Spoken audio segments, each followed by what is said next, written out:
Bonjour, je m'appelle Jacques Fourès, je suis ancien vigneron, énologue, et je m'occupe aujourd'hui de conseils en biodynamie. Je fais partie du mouvement d'agriculture biodynamique dont je fais partie du bureau et du conseil d'administration.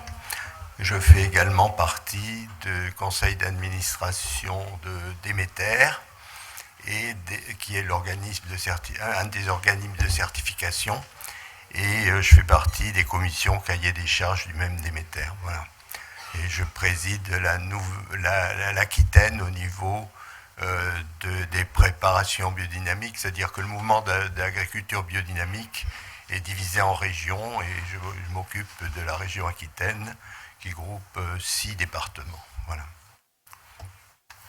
Alors on parle souvent de biodynamie, mais on ne sait pas toujours ce que c'est, ou on a des idées un petit peu erronées sur la biodynamie. On dit c'est la Lune. Bon, les planètes font bien partie de la biodynamie, mais la biodynamie, c'est pas que ça. Donc, l'agriculture biodynamique, son nom explique un petit peu ce que c'est. C'est d'abord agriculture, ça veut dire qu'on essaie de faire la meilleure agronomie possible. On fait très attention à tout ce qui est labour, de ne pas abîmer les sols, d'avoir des bonnes pratiques, pas rouler sur des sols mouillés, etc. Ensuite, il faut être en bio. On ne peut pas être certifié en biodynamie si on n'est pas déjà certifié en bio. Et alors la biodynamie ajoute quelque chose, c'est la dynamie, c'est la force, c'est la vie. On va essayer d'activer un peu, si vous voulez, le bio, on cesse de nuire. Après, le bio zéro, ce que j'appelle le bio zéro, c'est les règles. Tu ne mettras pas de désherbants, tu ne mettras pas d'engrais chimiques, tu ne mettras pas de produits phytosanitaires de synthèse. Bon, c'est bien, mais arrêter de nuire, c'est pas toujours positif. D'ailleurs, pour beaucoup de gens, c'est pour ça qu'au bout d'un certain temps, beaucoup de personnes qui sont en bio se tournent un peu vers la biodynamie. Et c'est vrai qu'il y a un pas entre le bio et la biodynamie. Il y a une évolution dans le bio, sur les engrais verts, sur beaucoup de pratiques qui s'approchent de la biodynamie. Mais voilà, la biodynamie, on essaie de faire quelque chose de positif. On va essayer de cultiver la vie des plantes, la vie des sols, la vie des animaux. On s'aperçoit.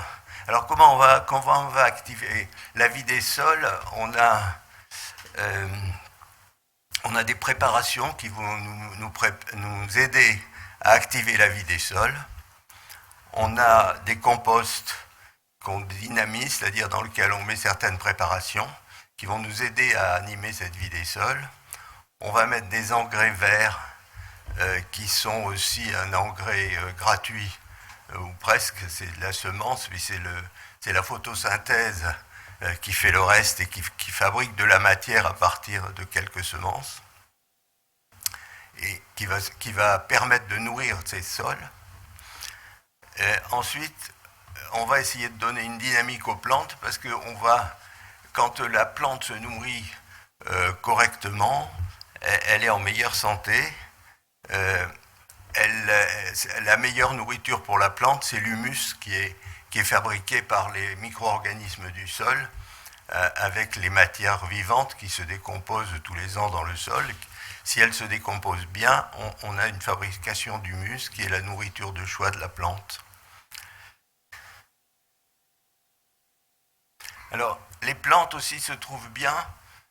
Aujourd'hui, il y a de plus en plus d'ouvrages qui montrent que les plantes, c'est pas simplement des machines auxquelles on met un peu à manger au pied et puis qui sort un produit en haut, un fruit qui est le produit. C'est vivant, des plantes, ça a une sensibilité même. On peut montrer que des plantes ont du toucher, ont une corrélation entre elles, et elles aiment bien être entourées d'autres plantes qui leur servent. Donc on va essayer de travailler sur la biodiversité mais elles aiment aussi être entourées d'insectes, d'oiseaux, d'animaux qui les aident à bien fonctionner. Et ça, ensuite, on va utiliser les effets des planètes. On va essayer de stimuler les défenses des plantes beaucoup plus, de manière à ce qu'elles se défendent toutes seules beaucoup mieux. Et ensuite, on a les effets directs des préparations biodynamiques sur les plantes qui sont vraiment intéressants. On va essayer de trouver une certaine harmonie entre tout ça. Là, c'est un domaine en biodynamie dans le Lot-et-Garonne. C'est un céréalier, mais il a acheté des vaches, il a un étang pour pouvoir arroser. Il a aussi des pruniers pour faire des pruneaux d'Agen. C'est un joli domaine et un des beaux paysages. Alors, un des principes fondamentaux de la biodynamie vers lequel la biodynamie, il faut avoir ça dans la tête pour s'approcher le plus de ce qu'on appelle l'organisme agricole. C'est-à-dire, on va essayer de créer un petit écosystème en équilibre. Alors, ça peut aller dans des petits domaines, dans des grands domaines, mais c'est difficile aujourd'hui dans certaines cultures, des grands céréaliers ou des grands coteaux de vignes dans des appellations prestigieuses. On n'a plus de haies, on n'a plus rien, mais on fait le remembrement à l'envers, hein, c'est-à-dire qu'on replante des haies, on remet des arbres, on recrée des paysages, mais pas pour faire un jardin botanique, on essaie de réfléchir pourquoi on met tel arbre là, on essaie comme un véritable organisme. Un organisme, ça doit éliminer, ça doit digérer, ça doit respirer, et on essaie de raisonner ce domaine comme ça. Bon, on n'y arrive pas du jour au lendemain, mais c'est toujours ce qu'on a dans la tête, et dès qu'on fait quelque chose dans ce sens-là, on essaie d'avoir des animaux, si vous voulez, les arbres, les haies, les cultures, ça sert souvent d'abri aux insectes, aux oiseaux, les oiseaux peuvent nicher, etc. Et finalement, cet écosystème se crée, les oiseaux ils mangent des insectes qui nous embêtent, les insectes se mangent entre eux, et on arrive à un équilibre où les maladies sont supportables et on essaie de les diminuer, on va voir comment. Dans la forêt vierge, si vous voulez, on ne fait aucun apport, ça pousse tout seul, ça pousse même très fort, et les plantes ont très peu de maladies, donc sur ce principe, on va essayer de s'approcher un peu. On ne peut pas revenir avant l'agriculture, mais on va essayer d'avoir dans la tête que les plantes, il ne faut pas les faire des centaines d'hectares de vignes sans rien au milieu. Donc on va travailler dans ce sens. Ensuite, comme c'est une agriculture expérimentale, on va contrôler que ça marche. C'est-à-dire que dans les petits domaines, on le fait rarement, mais dans les gros domaines, on fait des bandes. Là, sur la droite de la photo, on a une bande sur laquelle qui est cultivée en bio, mais sur laquelle on ne passe pas les préparations. Et sur l'autre bande, ici, sur la bande de gauche, là, il y a 20 ou 30 cm de pousse supplémentaires. La couleur des feuilles n'est pas la même. C'est peut-être pas évident sur la photo. Mais si on regarde la partie de droite un peu plus loin, parce qu'il y a un effet gradient de la biodynamie, c'est-à-dire les premiers rangs, même là où on arrête de passer, l'effet de la biodynamie ne s'arrête pas. Ça va à quelques mètres, 5-6 mètres plus loin. Et là, j'avais pas assez de recul pour photographier l'autre partie qui était bien plus jaune. Mais on a compté les fleurs fécondées, on avait 27% de plus de fleurs fécondées. Alors c'est des résultats très tangibles, et quand on n'a pas ces résultats, eh bien on se pose des questions sur nos pratiques, on essaie de voir ce qui ne va pas. Ensuite on fait des contrôles, on fait des profils de sol à la bêche. Ici, au bout d'un an en biodynamie, vous voyez que le profil de gauche la parcelle témoin. Vous voyez elle se divise différemment que la parcelle, la motte de droite, et la forme des morceaux n'est pas la même. C'est-à-dire que sur celle en bio, vous avez encore des polyèdres, des faces planes avec des angles, et sur la partie de droite, vous avez des patatoïdes, des petites sphères, qui sont le travail des micro-organismes. On va voir un peu plus loin. Et il y a une meilleure pénétration des racines. La couleur n'est pas la même. Il y a déjà une petite teinte un peu foncée. C'est au bout d'un an de biodynamie. Alors, le premier travail après l'organisme agricole, c'est de transformer les sols. Ce qu'il y a de plus spectaculaire en biodynamie, c'est de voir des sols se transformer. Moi-même, quand j'ai commencé la biodynamie, je n'étais pas complètement persuadé. Moi, j'avais fait des études de sciences très strictes, et il fallait que ça... Mais ça m'amusait d'essayer, et j'avais un jardin où on pouvait... Quand on plantait une bêche en hiver, on ne pouvait plus la sortir tellement ça collait, et en été, on ne pouvait pas la rentrer. Donc j'ai essayé sur mon jardin, et là j'ai eu des résultats très étonnants. Au bout d'un an, la terre, elle se défaisait, c'était pas encore parfait, mais au bout de 2-3 ans de biodynamie, j'ai eu une terre meuble sur 40-50 cm de profondeur, avec ces petites, ce qu'on appelle un sol grumeleux, c'est ces petites boules qui sont caractéristiques. On va voir les qualités que donnent ces petites boules. Alors en fait, le sol, il fonctionne avec tous les éléments morts du sol, les éléments végétaux, les éléments animaux qu'il y a dans le sol. Il y a énormément d'animaux dans le sol, en fait, beaucoup plus qu'on ne croit. Sur un hectare, on peut compter 10 à 15 tonnes de matière vivante qui meurt, animale qui meurt chaque année. Donc c'est quand même très important. Et il y a des petites bêtes, des champignons, des bactéries qui vont manger, qui vont dégrader cette litière, tous ces éléments, qui vont les transporter plus ou moins profondément dans le sol. Beaucoup de vers de terre font ce travail. Et on va avoir la formation d'humus. L'humus, c'est, on l'a dit tout à l'heure, la nourriture de rêve de la plante. C'est par rapport à quand on met une plante dans une solution d'engrais minéraux, elle ne sait pas très bien se doser, c'est-à-dire qu'elle peut prendre trop d'azote, si elle en a à disposition, c'est un peu comme le cheval qui s'échappe d'une écurie. Il ne sait pas se raisonner devant le bac d'avoine, et il peut se rendre malade à manger ça. Tandis que dans l'humus, la plante sait vraiment se doser.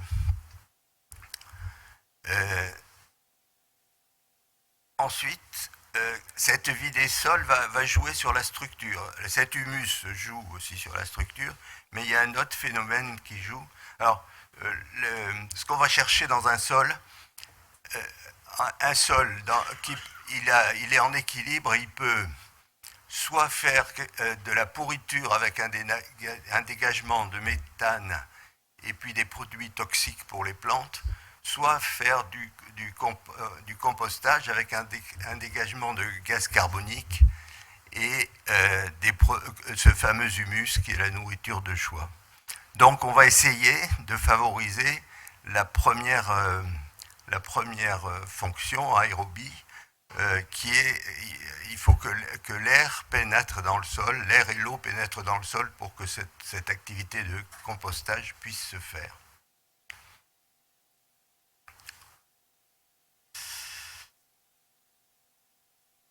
Voilà quelques éléments de la vie du sol. Toutes ces petites bêtes participent. Alors ça, c'est les bêtes qu'on voit, mais il y a toutes les bactéries et les champignons qui ne sont pas visibles, ainsi que les mycorhizes qu'on verra qui se développent sur les racines. Mais ce qui est intéressant aussi, c'est que certaines bactéries dégagent un mucus, une espèce de colle qui est à base de sucre en fait, et qui rassemble tous les éléments très fins qui font quelques microns elle les rassemble en boules beaucoup plus grosses et elle les colle et font ces fameux patatoïdes là, qui sont spécifiques des sols grumeleux. Et au milieu, on peut avoir de l'humus qui participe aussi à ces boules. Et vous voyez que dans ces boules, l'air entre les boules peut passer, l'eau peut passer, et on a des sols de plus en plus perméables à l'eau, et des sols qui retiennent de plus en plus l'eau, parce que la fertilité d'un sol, c'est aussi la capacité de retenir de l'eau. Je m'occupe de quelques vignobles en Corse. Quand on a commencé la biodynamie l'été sur les grosses chaleurs et les sécheresses, on avait l'humidité, le premier sol humide était à 60-70 cm. Et tout le reste, il n'y avait plus de vie, c'était sec complètement. Et aujourd'hui, on est remonté à 15-20 cm. À 15-20 cm, on a de la terre qui est relativement humide. Donc ça change beaucoup pour les plantes. Et bon, quand un sol est grumeleux aussi, il a une bien meilleure structure. Enfin, il n'est pas dégradé par le ravinement. Il fonctionne un peu comme un buvard, hein, c'est-à-dire que l'eau qui va sur les pentes, au lieu de prendre de la vitesse, elle est absorbée par le sol. Et un bon sol en biodynamie absorbe 20 à 25 mm d'eau par heure. Aujourd'hui, les sols agricoles en conventionnel absorbent 2 à 3 mm. Donc quand il fait des gros orages, tout de suite l'eau arrive dans les rivières et on voit ce qu'on voit en ce moment, toutes ces inondations, parce que c'est plus absorbé par les sols. Bon, voilà un exemple. C'est dans un vignoble des Charentes, en bordure de l'estuaire de la Gironde, entre la partie bio qui se défait en gros morceaux et la partie biodynamique. C'est vraiment très spectaculaire. Quand on marche sur une terre en biodynamie depuis un certain temps, quand on a l'habitude, on trouve cette espèce de moelleux qui est très spécifique des terrains en biodynamie. On va tenir compte aussi de l'action des planètes. On connaît les actions principales qui sont la lumière et la chaleur parce qu'on les voit ou on les sent. Mais on pense qu'il y a d'autres actions et on a retrouvé beaucoup de connaissances très, très anciennes sur les planètes et on essaie de les appliquer. Ce n'est pas la partie principale, tout au moins en viticulture, de la biodynamie, mais les planètes peuvent amener des effets favorables et si on conjugue beaucoup d'effets favorables, c'est quand même très intéressant, mais elles peuvent aussi amener des effets défavorables. On tient assez compte des effets défavorables, c'est-à-dire les éclipses, les plantes sont plus affolées que les animaux, et les animaux plus affolés que les hommes, mais il y a toujours une petite gêne de tout le vivant lors des éclipses, et lorsqu'on a des nœuds de planètes, si vous voulez, ça veut dire que la planète est en train de traverser le plan Terre-Soleil, et donc il peut y avoir il y a un risque d'éclipse. Donc les plantes ressentent ça, parce qu'elles n'ont pas un calendrier pour savoir s'il va y avoir éclipse ou pas, et elles ressentent ça, donc on essaie d'en tenir compte.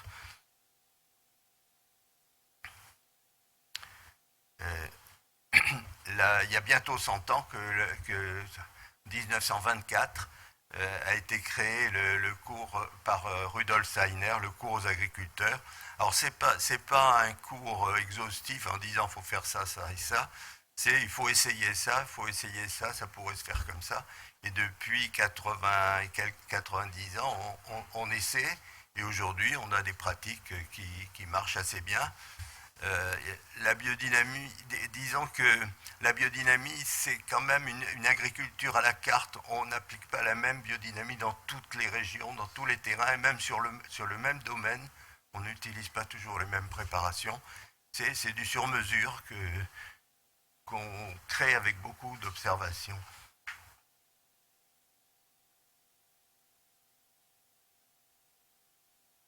Alors, on a deux préparations principales en biodynamie qui sont la bouse de corne et la silice de corne. C'est deux préparations qui sont très complémentaires. L'une pousse un peu à la végétation, l'autre va un peu dans le sens inverse.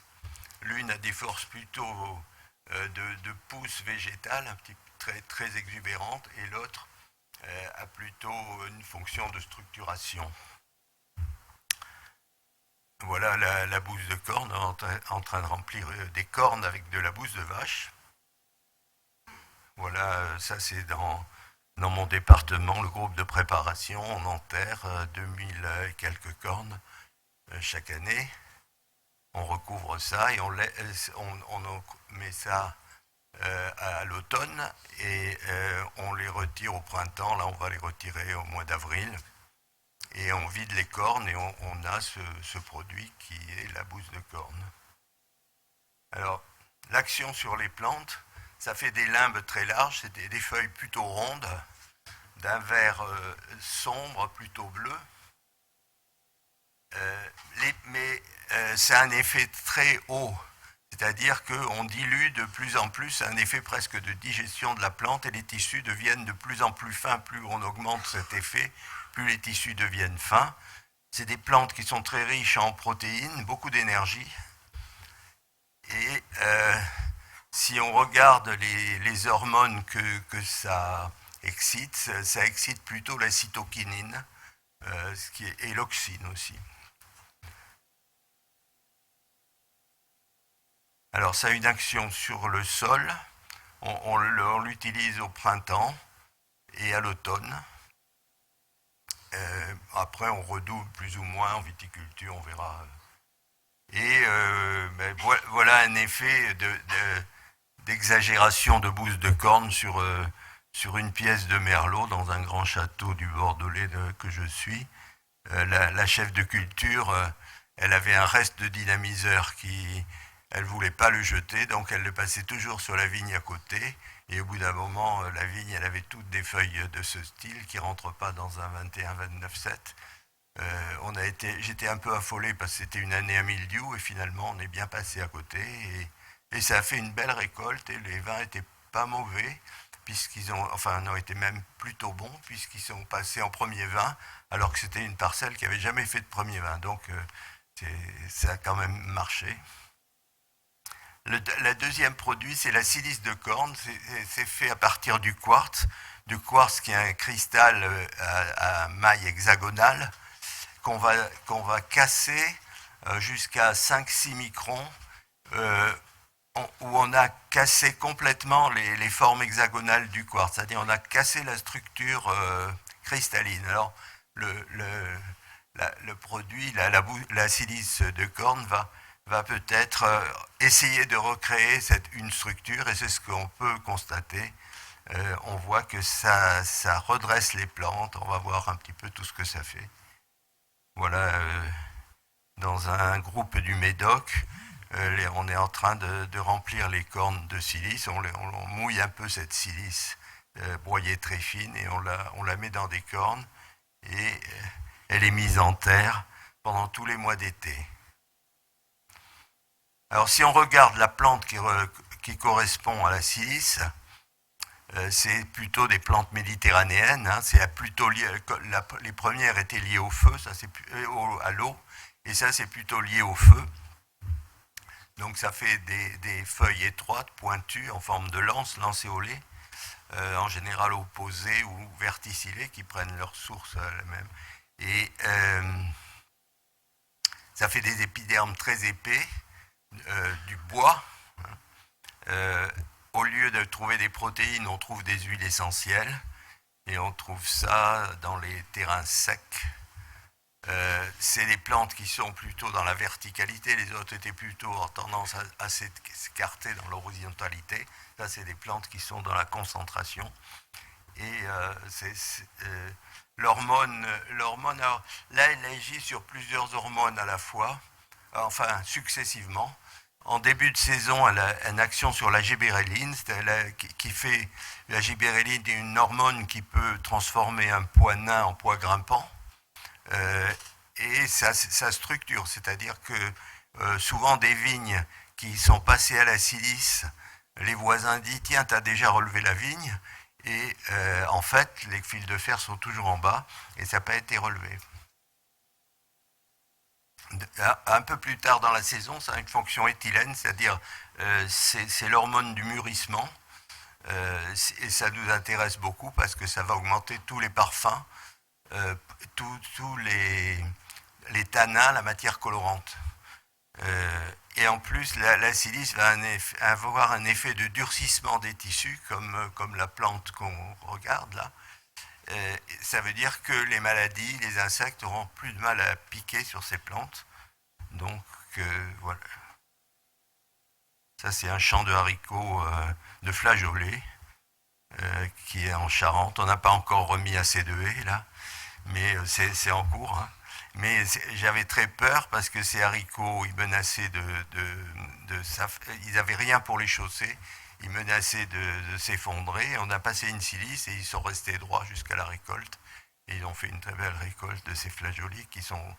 Ça met les feuilles vraiment très raides et puis surtout en position de recevoir le plus de photosynthèse possible. C'est-à-dire vraiment... Donc la biodynamie, qu'est-ce qu'on va faire? On va essayer de se positionner entre ces deux plantes.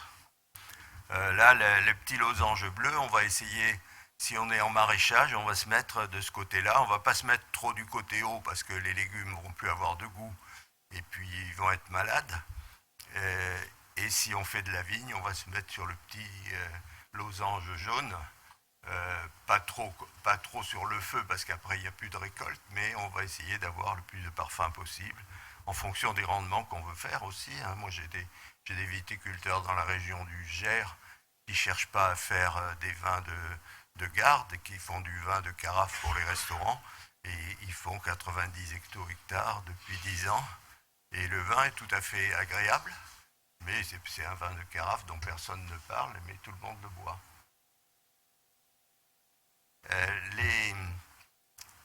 Tous ces produits s'utilisent à très faible dose. La bouse de corne à peu près à 100 grammes hectare et la silice à 4 grammes. Et pour pouvoir les répandre sur les terres, on va les dynamiser, c'est-à-dire on va faire passer les propriétés de ces préparations dans l'eau, un peu à la manière des torrents. L'eau prend de la vitalité lorsqu'elle bouge et qu'elle tourne un petit peu comme dans un torrent. Alors il y a des dynamiseurs électriques. Ça c'est des différentes machines pour passer les préparations. Ça c'est à Jurançon. Ça c'est un grand cru du Bordelais. Ça aussi c'est un autre grand cru. Différents des tracteurs enjambeurs.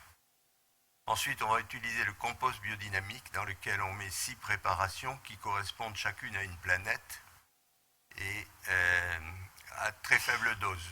On met 2 grammes de chaque préparation pour 10 mètres cubes de compost. Voilà les 6 préparations. Alors, elles sont à base de fleurs. Aquilée qui correspond à Vénus, camomille à Mercure, l'ortie qui correspond à Mars, l'écorce de chêne à la Lune, le pissenlit à Jupiter et la valériane à Saturne. Donc ces plantes vont agir à l'intérieur du tas de compost. On va avoir un tas de compost très différent de si on laisse le tas sans préparation. On va garder beaucoup plus d'azote, mais aussi au niveau vie du sol, on a une activation de la vie du sol qui est très intéressante. Voilà, dans le fameux vignoble en question, voilà les tas de compost qu'il fait, qui sont très riches. Il y a de la plume, il y a de la fumier de canard, il y a des... Ça, c'est dans d'autres régions. On a un grand cru du Bordelais en haut. À gauche, c'est un petit cru de la région de Jurançon, je crois. Et en dessous, c'est des gros tas pour un gros domaine en Corse qui fait 110 hectares. Ensuite, on va utiliser des engrais verts. L'intéressant de l'engrais vert, c'est qu'on l'a dit tout à l'heure que c'est de la matière qui est c'est la fixation du carbone. Enfin, on arrive à faire de la matière solide. Nous, quand on respire, on élimine du carbone pour éviter de se durcir. Et là, au contraire, on va fixer du carbone et on détruit cet engrais vert qui va servir de nourriture aux microbes du sol, parce que les microbes du sol ont besoin de sucre. Ils ont besoin de sucre et d'azote, en fait, pour bien se développer. Donc le sucre va être fourni par la décomposition de la cellulose. Et l'azote, il y a souvent des plantes légumineuses qui fixent de l'azote de l'air, ou quelquefois on rajoute des fientes de poules, des choses comme ça, pour amener l'azote pour décomposer ces... Pour les maladies des plantes, on va éviter les conditions favorables. On va essayer d'avoir un équilibre entre les deux préparations, un peu le yin et le yang de la médecine chinoise. On va épaissir les tissus, on a vu la silice pouvait épaissir les tissus, et puis des soins directs. Et c'est une somme d'actions qui va faire l'efficacité de la méthode. Alors, on va utiliser des tisanes. Alors, ce qui est intéressant en viticulture, bon, les tisanes ont 3 actions, je ne vais pas m'attarder dessus parce qu'on me fait les gros yeux, parce qu'il faut que j'aille un peu plus vite. Mais l'effet éliciteur, ça veut dire que quand une plante se sent attaquée par une autre plante, même à très faible dose, elle va réagir en fabriquant des produits qui nous intéressent dans le vin. Beaucoup d'antioxydants, des tanins, des matières colorantes et des parfums. Donc tout ça, ça nous intéresse dans le vin. Donc on va utiliser des tisanes qui vont avoir un effet complémentaire aux pulvérisations de cuivre et qui permettent, en biodynamie, la réglementation veut qu'on passe à 3 kg de cuivre par hectare et par an. Donc on diminue au bout d'un certain temps les doses de cuivre avec les tisanes. Voilà quelques plantes, là, les millefeuilles, le pissenlit, la tanésie, mais on utilise beaucoup de plantes, et souvent des plantes qui poussent dans l'environnement. Les planètes, on en a parlé. On va essayer d'observer les plantes avec beaucoup plus d'attention. Donc ça fait partie de l'observation qui est nécessaire en biodynamie. On va aussi regarder que la biodynamie est efficace en regardant le développement racinaire. Voilà un poireau qui pousse dans un sol biodynamique, un kénopode qui pousse aussi. Et en plus, il y a une rhizosphère, c'est-à-dire que les plantes, elles ne prennent pas les sels minéraux dans le sol comme ça. Elles se servent des micro-organismes qu'on a développé la vie dans le sol et qui vont, eux, fixer ces éléments et les échanger avec la plante contre du sucre. Et plus le sol va être vivant, plus on a de sucre émis par les plantes. Ça peut aller jusqu'à 2,5 tonnes pour un champ de blé, par exemple, de sucre qui est laissé dans le sol. Donc c'est quand même très important. Donc c'est un test qui permet de voir si la vie fonctionne bien. Là voilà un de mes céréaliers qui m'a envoyé la photo d'un sarrasin d'un mois, 1 mois et demi. Et vous voyez, il y a vraiment une rhizosphère très, très importante. Ensuite, on va contrôler. Alors, on a un système de contrôle qu'on appelle la cristallisation sensible. C'est une solution de chlorure de cuivre à faible concentration. Et quand un élément, si on le met avec de l'eau distillée, il cristallise en faisant des taches, il n'y a aucune vie. Et si on met un élément vivant dedans, on va avoir une cristallisation de ce type. Voilà, c'est-à-dire un centre avec plein de branches. Et la qualité là c'est du sucre non raffiné. On met une toute petite dose de sucre dans la coupelle et on laisse cristalliser. Et voilà du sucre raffiné. Vous voyez la différence. Et on suppose que les forces de vie sont matérialisées par les forces de cristallisation.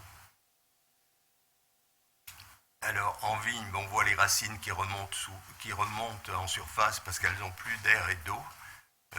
Ici, vous avez un pied de vigne, je ne sais pas si vous voyez, mais la racine était descendue et puis elle remonte carrément. Et toute la pièce qu'ils avaient arrachée était comme ça. Aujourd'hui, on a ce phénomène. On va essayer de faire plonger les racines parce qu'il y a une meilleure nourriture, une moindre sensibilité aux variations climatiques quand les racines sont en profondeur et surtout une réserve de poids d'amidon qui peut compenser des éléments climatiques défavorables. Donc ça donne une certaine régularité au cru. Les raisins en biodynamie, ils ont une meilleure résistance à la pourriture, ils ont une maturité souvent qui peuvent aller de 8 à 12 jours d'avance par rapport au conventionnel. Dans le vin, on essaie de le faire le plus naturel possible, avec des levures indigènes et le moins d'intrants énologiques possible. On a plus de couleurs et plus de parfums et des pH plus bas, ce qui permet, les pH plus bas permettent de travailler avec une des doses de soufre beaucoup plus faible, parce que le soufre actif est beaucoup plus important. C'est une des spécificités des vins en biodynamie. On arrive à des pH de vin rouge bien mûrs à 3,3 de pH, alors qu'aujourd'hui dans le Bordelais, moi j'ai des clients qui sont à 3,8, 3,9, 4, voire 4. Et là, les doses de soufre, même importantes, ne sont pas suffisantes quelquefois pour... Bon, il y a beaucoup plus de vitamines, beaucoup plus de stérol qui favorisent les levures indigènes et leur multiplication. Bon, on utilise différents contenants en fonction des vins. Là, vous avez des œufs. Là, c'est des amphores. C'est un grand cru du Bordelais qui est certifié en Déméter. On contrôle aussi les vins. Là c'est le même vin. À gauche, qui a une jolie cristallisation avec un centre, des branches bien dessinées, bien fines. Et on a mis un peu trop de soufre sur la... C'est le même vin avec trop de soufre. Vous voyez, il y a 2 centres et tout est démoli. Le niveau vital, on voit que le niveau vital est bien démoli. À la dégustation, on voit une meilleure expression du terroir, beaucoup de minéralité, une complexité, mais avec beaucoup de tension et des vins très droits, très nets. Moi, j'ai été amené à faire la biodynamie dans le vignoble en goûtant dans mon métier des vins œnologiques bien réussis et qui m'ont... Je me suis dit que je ne savais pas faire ça, je ne savais pas exprimer ce que ça avait en plus, je ne savais pas que c'était le vivant. Et en fait, notre corps, il reconnaît ce qui est vivant. Et quelquefois, on peut boire un vin qui n'est pas extraordinaire, mais on a plaisir à le boire parce qu'il a ce côté vivant. Donc, alors, les organismes de certification, j'ai parlé de Déméter, il y a Déméter et Biodivin dans la viticulture. Alors, je vais vous parler de Déméter. La certification... Monsieur Fourès, peut-être qu'à la limite, chacun des vignerons pourrait présenter leur certification et leur engagement. Je vais donner quelques chiffres. Alors, donner quelques chiffres, d'accord, merci. Alors aujourd'hui, la biodynamie se développe la biodynamie certifiée se développe à peu près 20% par an, de plus par an.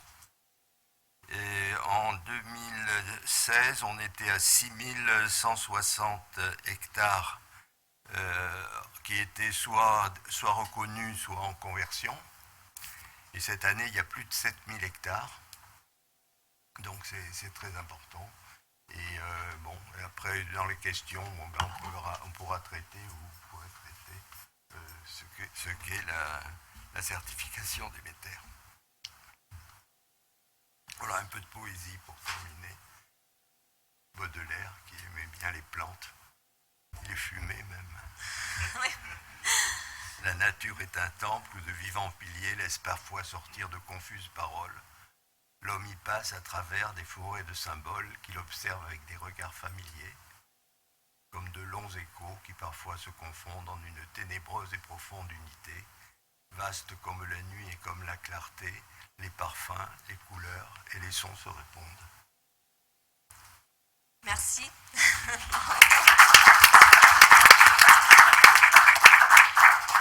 Merci. merci beaucoup pour cette présentation, je crois, très détaillée. Excusez-moi, j'ai un peu loupé le début. Du coup, je vous laisse présenter nos intervenants, ou chacun prend peut-être la parole.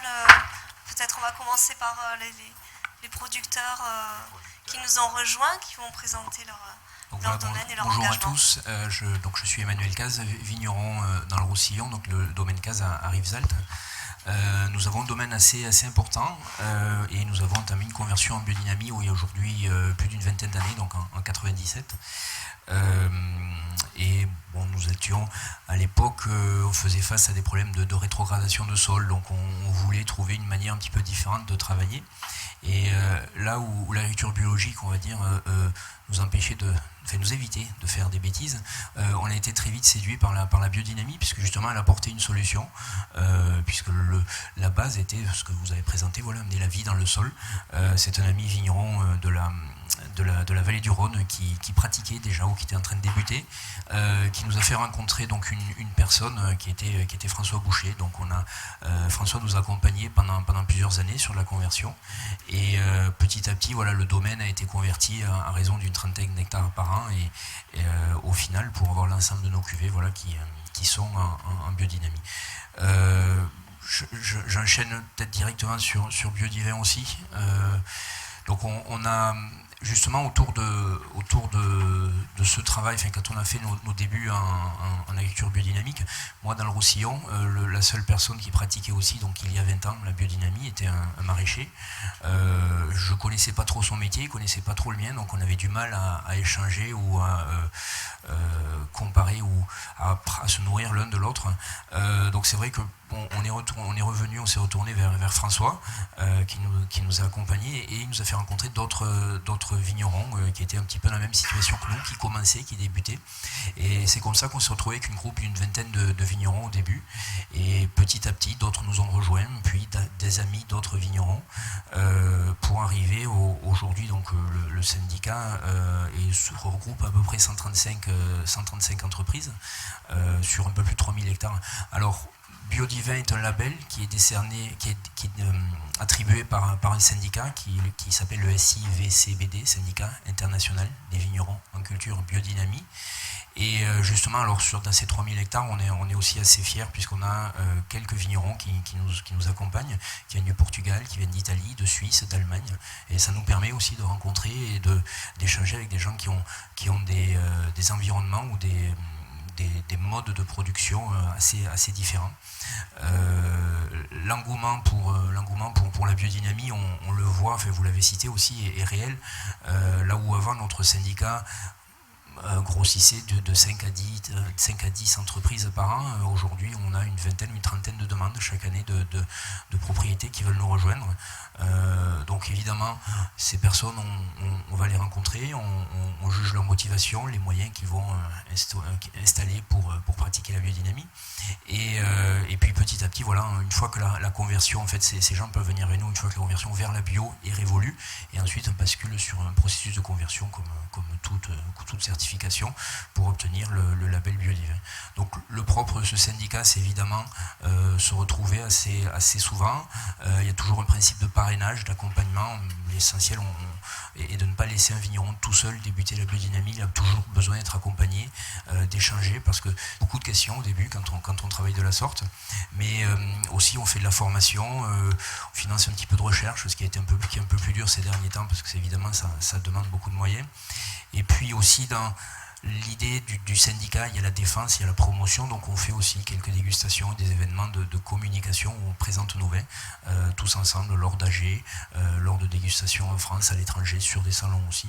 Donc c'est un ensemble de choses voilà, auxquelles on prend part depuis de nombreuses années.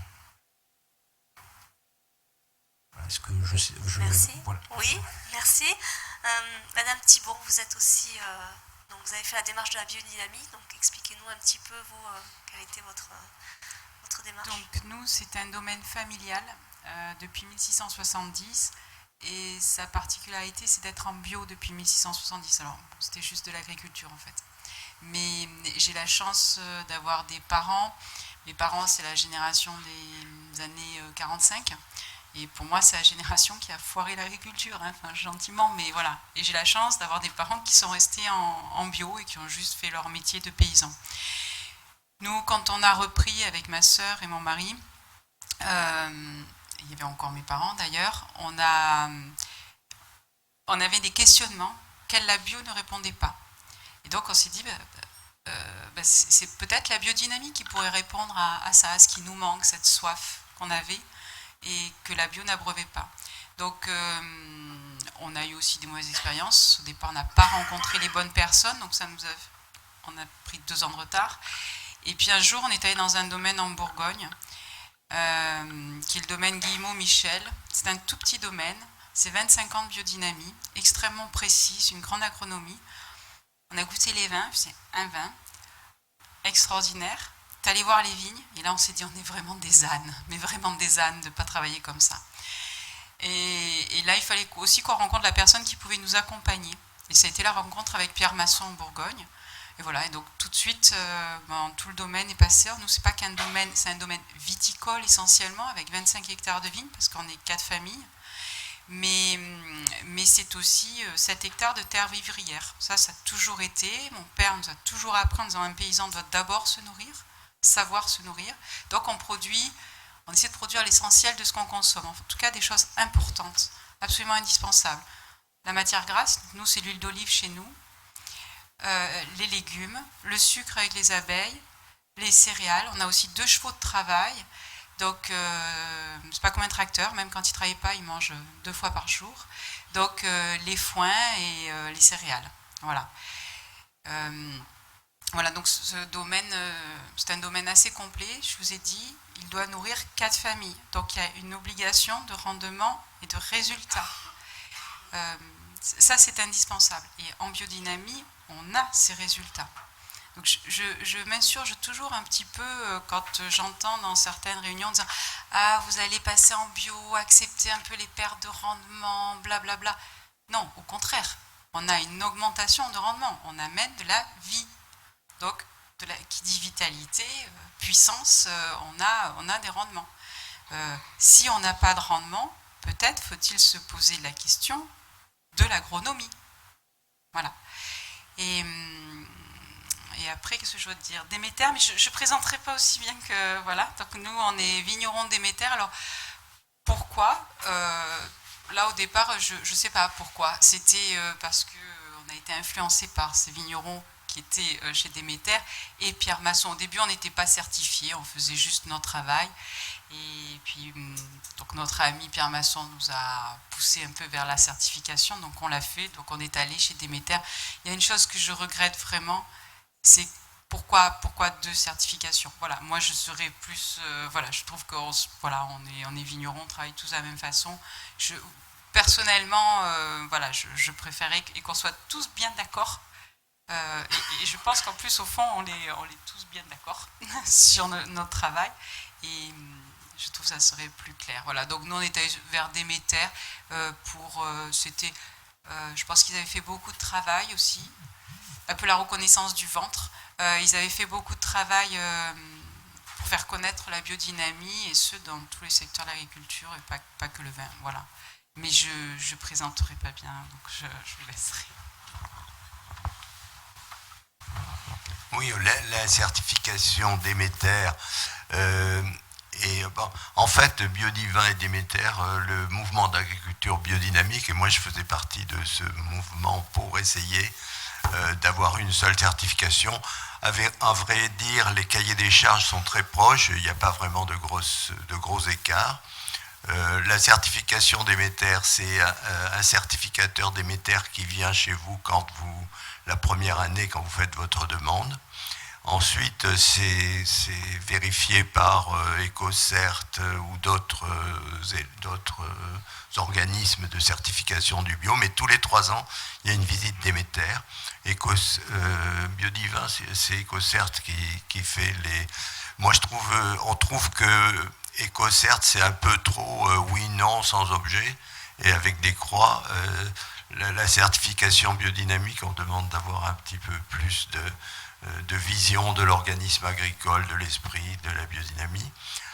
La certification Déméter est assez simple, il suffit d'avoir passé les préparations du compost une fois, soit dans du compost, soit dans une ou deux autres préparations qui sont la 500, la bouse de corne préparée, ou le compost de bouse Maria-Thune.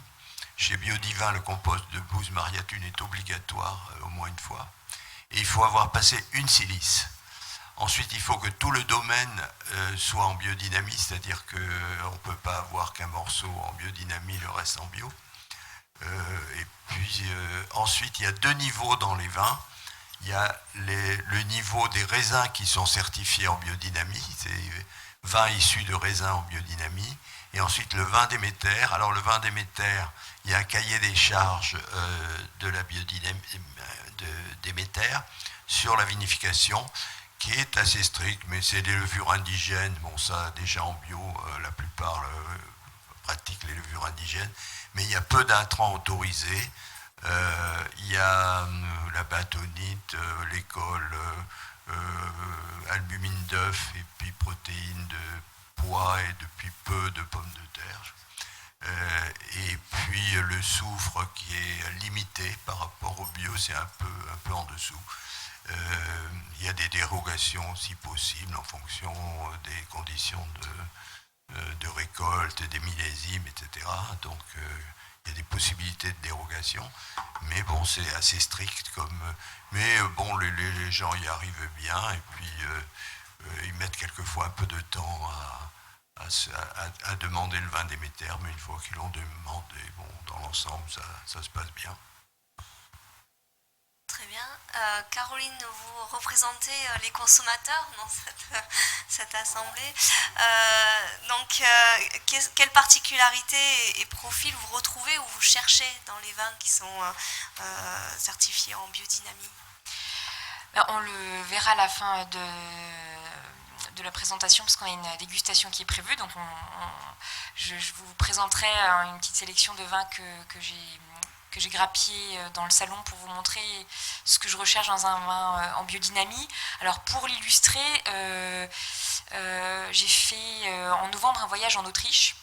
Et c'est assez parlant. En fait, pour les vins rouges autrichiens, si vous voulez, après donc le scandale de 85, les vins rouges autrichiens, c'était vraiment cette ambition de faire des grands vins rouges, pas seulement des vins blancs, mais avec des cépages bordelais, avec des élevages assez modernes, voilà, des boisés qui étaient assez présents dans les vins. Et puis aujourd'hui, la nouvelle génération arrive, donc des vignerons qui ont entre 30 et 40 ans aujourd'hui. Il y en a quelques-uns notamment présents sur le salon, et qui eux, au contraire, se sont dit, en fait non, c'est pas vraiment notre identité. Nous, les vins rouges, c'est le Blaufränkisch, c'est le Zweigelt. On a des forêts, on a plein de forêts en Autriche, donc pourquoi pas utiliser le bois sur place au lieu d'acheter nos barriques de bois français. On a aussi des tonneliers qui sont apparemment pas si nuls que ça, parce que les plus grands vignerons de Loire, par exemple, utilisent ces tonneliers. Donc voilà, ils se sont dit, on a tout sur place, autant revenir à ces cépages autochtones, autant essayer d'exprimer un peu plus le terroir, et puis autant essayer de moins influencer les vins dans leurs élevages. Et je trouve que on ressent vraiment cette ambition des vignerons dans la biodynamie, en goûtant ces vins rouges autrichiens aujourd'hui. On remarque vraiment aujourd'hui une différence entre les vins, forcément des styles très différents. Et aujourd'hui, voilà, quand je goûte un vin rouge autrichien, un Blaufränkisch sur un beau terroir, ou certains Zweigelt aussi, et je retrouve ce message que veut passer le vigneron. Et le message, c'est quel est le terroir et quel est l'environnement que j'ai autour. Donc pour moi, voilà, aujourd'hui, c'est ça. La biodynamie permet de comprendre mieux l'endroit d'où vient le vin, tout simplement. On revient à cette notion un peu de vivant, finalement, dont on parlait tout à l'heure. Est-ce que à travers donc ce label biodynamie, alors excusez-moi de l'expression, peut-être on peut dire Déméter, Biodivin, même combat, on est sur des pratiques de culture en biodynamie, vos clients le reconnaissent, et ce qu'ils comprennent effectivement tout ce travail et ce qui ressort dans les vins, et comment vous leur présentez aussi vos produits travailler. L'idée de la biodynamie, comme je l'ai expliqué aussi, c'est voilà, de renforcer nos pratiques qui sont vertueuses, nos pratiques de la bio. Donc c'est voilà, là où on ne fait que protéger quand on est en bio, on est toujours sur une logique binaire. On a une maladie, on traite contre cette maladie. La biodynamie, on essaye d'éviter d'avoir cette maladie, donc de travailler sur l'ensemble de l'écosystème. Donc à travers les préparats, à travers un ensemble de mesures prophylactiques voilà, que l'on applique. Mais le besoin de certification est aussi un besoin de faire reconnaître ce que l'on fait, parce qu'aujourd'hui, beaucoup de gens se revendiquent ou parlent de différentes pratiques ou méthodologies qui finalement ne sont peu ou pas codifiées. Donc il y a un marketing de la marge aujourd'hui qui est un petit peu important. Après, voilà, nous sur un domaine, donc là aussi toujours sur une grosse surface, l'idée de la certification est nécessaire voilà, pour appliquer, pour expliquer. Mais on est venu chercher aussi ce travail, étant sur un vignoble méridional, cette efficacité sur les pH, la fraîcheur, la buvabilité des vins. On ne fait pas des monstres de concentration, on ne fait pas des vins qui sont ni trop mûrs ni trop extraits, c'est justement des choses qui sont assez souples et faciles à apprécier, et c'est justement la finalité et ce que l'on doit proposer sur le travail, l'utilisation de préparats. C'est vrai qu'aujourd'hui, on va dire que la biodynamie est encore une niche, mais une niche qui commence à être de plus en plus connue, ouverte. On va dire aujourd'hui, les personnes qui sont vraiment sensibles ou éduquées à la biodynamie vont être essentiellement, alors peut-être quelques consommateurs très bien éduqués, mais c'est essentiellement le prescripteur, essentiellement l'acheteur. Mais c'est vrai que ce genre de présentation, on ne pourrait pas encore le faire à tout le monde. C'est vrai que les gens se souviennent de 3 éléments, souvent qui les font rire, et la communication n'est pas utile dans ce moment-là, mais c'est quand même utile, je pense, dans la décision d'achat et pour expliquer la pérennisation voilà, de notre métier et de nos entreprises, tout simplement. Nous, on n'était pas certifiés ni en bio ni en biodynamie. Et on s'est fait certifier en bio au début parce que j'ai piqué un coup de calcaire à une dégustation où j'avais un voisin que je connaissais bien qui était 100% chimique et qui disait qu'il travaillait selon les méthodes d'agriculture bio. Donc je me suis étranglée. Le lendemain, on était certifié en bio. Et on ne l'avait pas fait en biodynamie parce que justement c'était une époque où il y avait peu de gens en biodynamie. Donc voilà. Mais après, comme ça n'a plus suffi de dire que pour vendre son vin, qu'on était en bio, il a fallu dire pour certaines personnes qu'ils étaient en biodynamique, qui travaillaient selon les méthodes d'agriculture biodynamique. Et là, pareil, c'était quelqu'un que je connaissais qui n'appliquait pas du tout, mais qui en était très loin. Je me suis de nouveau étranglée, je suis rentrée à la maison, le lendemain, on était certifiés. Voilà, vraiment pour nous, ça a été ça. Et je suis complètement d'accord avec Emmanuel. Ceux qui sont sensibles aujourd'hui, ce sont les acheteurs. Voilà, les consommateurs, à part voilà, quelques-uns, c'est plus rare. Alors, peut-être un petit mot de l'expert. On a sûrement des producteurs qui se posent la question du passage en biodynamie. Donc, est-ce que vous pourrez en un mot leur conseiller là, pour aller vers cette démarche ? C'est une démarche assez facile qui demande un engagement. Hein, c'est-à-dire qu'il faut quand même suivre une formation en biodynamie, même peut-être plusieurs pour avoir plusieurs sons de cloche. Ensuite, il faut s'équiper en fonction du domaine que l'on a. Si on a un petit domaine, on peut se débrouiller avec pas beaucoup de matériel. Si on a un grand domaine, il faut les pulvérisations, les préparations demandent un matériel spécial qui n'a jamais rien contenu parce qu'on envoie des impulsions extrêmement puissantes, mais qui sont très fragiles aussi. Donc, il suffit qu'une cuve ait déjà contenu un produit chimique pour que ça diminue l'efficacité. Ça tue jamais l'efficacité de la préparation, mais ça la diminue. Si bien que Déméter demande il faut un pulvérisateur qui n'a jamais contenu d'autres produits. Et il faut un dynamiseur quand on a des grands domaines ou plusieurs. Hein. Moi j'ai des domaines de céréaliers qui font 1800 hectares, mais ils sont équipés en fonction. Hein. Ils ont des unités de dynamisation qui transportent avec un camion sur les différentes parcelles. Et bon, chacun s'équipe en fonction de son domaine, mais c'est assez facile. Le passage, bon, c'est vrai que c'est plus commode de se faire accompagner ou d'avoir un voisin qui a déjà pratiqué la biodynamie et qui vous accompagne un petit peu, parce que c'est quand même pas expliqué très bien dans les livres. Il y a les principes de base, mais en fait la pratique, parce qu'il y a beaucoup de visuels, c'est-à-dire qu'on a perdu, nous on veut tout mesurer, tout analyser, et dans la biodynamie on fait beaucoup plus confiance au ressenti visuel, d'un éclat de couleur, d'un brillant, etc.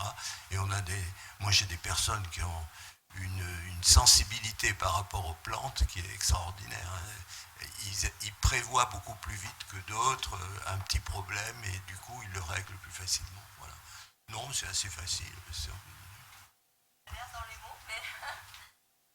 Bien, merci beaucoup de nous avoir éclairés sur cette certification et ces pratiques en biodynamie. Du coup, je laisse Caroline mener la danse pour nous présenter quelques vins qu'elle a sélectionnés en biodynamie. Je vous invite à ce qu'on se retrouve au fond de la salle.